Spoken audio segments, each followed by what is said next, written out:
আসসালামু আলাইকুম প্রিয় শিক্ষার্থীরা, তোমাদের ম্যাথমেটিক্স 2 এর সিলেবাসটা পরিবর্তন হয়েছে এবং এই পরিবর্তিত সিলেবাসে সবথেকে গুরুত্বপূর্ণ যে ম্যাথমেটিক্স গুলো রয়েছে, যেই ম্যাথগুলো রয়েছে সেই ম্যাথগুলো আজকে আমরা বলবো এবং পরীক্ষার জন্য কোনটা আসবে কোনটা আসবে না সেটা আজকে আমরা বলে দিব। বলতে পারো ম্যাথমেটিক্স 2 এর পরিবর্তিত সিলেবাসের একটি শর্ট সাজেশন আমরা আজকে দিতে চলেছি। ওকে, সো দেখো ম্যাথমেটিক্স 2 এর শর্ট সাজেশনে বেসিক্যালি তোমাদের যেই সিলেবাসটা পরিবর্তন করা হয়েছে, এখানে তোমাদের ম্যাথমেটিক্স 1 এর চ্যাপ্টার নাম্বার 12 এটাকে অ্যাড করা হয়েছে এবং এইখান থেকে যে প্রশ্নগুলো তোমাকে পড়তে হবে সব থেকে বেশি গুরুত্বপূর্ণ যেগুলো, সেগুলো আমি আজকে বলে দেবো এবং কোনটা 100% আসবে সেটাও আমি আজকে এইখান থেকে বলে দেবো। ওকে, দেখো তোমাদের ম্যাথমেটিক্স 2 এর এইখানে ম্যাথমেটিক্স 1 এর চ্যাপ্টার 12 এর সংক্ষিপ্ত এবং রচনামূলক দুইটা পার্টেরই সাজেশন আমি এখানে দিয়েছি। সো এরপরে আমরা আস্তে আস্তে ম্যাথমেটিক্স 2 এর যে সম্পূর্ণ একটি সাজেশন রয়েছে সেটা কিন্তু দেব। আর আমরা কিন্তু ম্যাথমেটিক্স 2 এর জন্য একটি শর্ট সাজেশন দিয়েছি অলরেডি, যেটা তোমাদের পিডিএফ আকারে। সেই সাজেশনটা পেতে হলে তোমাকে অবশ্যই আমাদের পেজটিকে ফলো করতে হবে, আমাদের ভিডিওতে তোমাদের ফ্রেন্ডদেরকে মেনশন করতে হবে এবং আমাদের ভিডিও শেয়ার করে আমাদের পেজে মেসেজ করলে তুমি সেই শর্ট সাজেশনটি পেয়ে যাবে।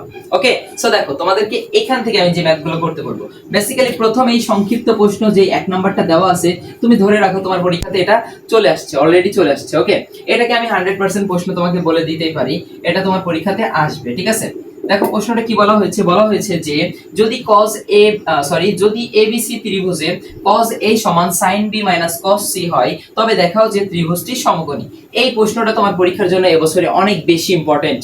ওকে, সো তুমি এই প্রশ্নটা খুবই ভালো করে যাবে, এটা তোমাকে আমি 100% লিখে দিলাম এবং এটাকে আমি 5 স্টার কোশ্চেন হিসেবে তোমাকে দাগিয়ে দিলাম। ঠিক আছে, এরপরে দেখো দ্বিতীয়ত আরেকটি সংক্ষিপ্ত প্রশ্ন দেওয়া হয়েছে, যদি কখনো কোনোভাবে একটু মিস হয়ে যায়, যে এই প্রশ্নটা যদি একটু মিস হয়ে যায় তাহলে তোমার এইখানটাতে কোন প্রশ্ন আসবে, এই দেখো এই দুইটার মধ্যে যে কোনো একটা তোমার পরীক্ষাতে আসবে।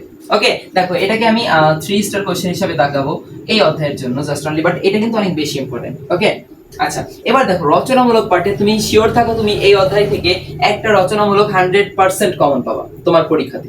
ওকে, দেখো এখানে বেসিক্যালি দেওয়া হয়েছে তিনটা ম্যাথ, যে তিনটা ম্যাথই মোটামুটি একই নিয়মের।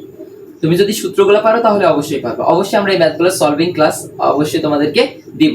ওকে, দেখো এখানে তোমাকে প্রথম যে রচনামূলকে বলা হলো, এবিসি ত্রিভুজের ক্ষেত্রে ছোট হাতের বি সমান দেওয়া আছে √3, ছোট হাতের সি সমান দেওয়া আছে 1 এবং বড় হাতের এ সমান দেওয়া আছে 30 ডিগ্রি।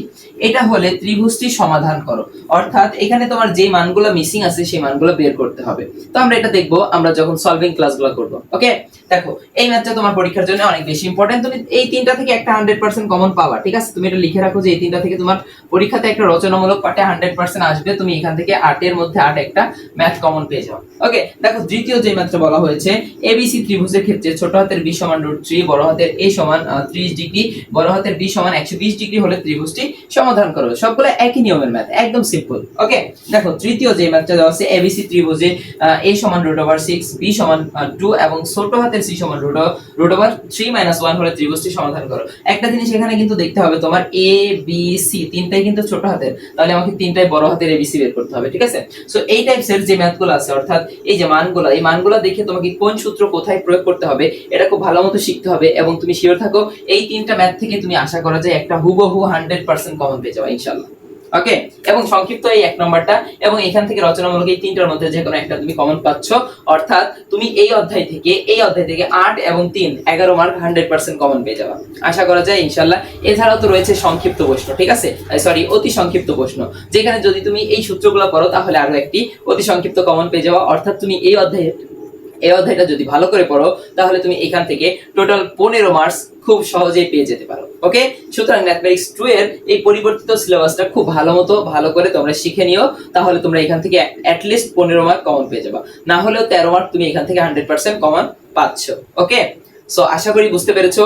এবং যদি আমাদের এই সাজেশন ক্লাসগুলা বা সলভিং ক্লাসগুলা বা যে কোনো সমস্যা রিলেটেড ক্লাসগুলো যদি তোমাদের ভালো লেগে থাকে তাহলে অবশ্যই আমাদের পেজটিকে ফলো দিও, আমাদের সাথে থেকো এবং এরকম আরো অনেক বেশি আমাদের সাপোর্ট করো, যেন তোমাদেরকে আমরা এই রকমই হেল্পফুল ভিডিও দিতে পারি। ওকে, সো আজকে শেষ করছি, আল্লাহ হাফেজ।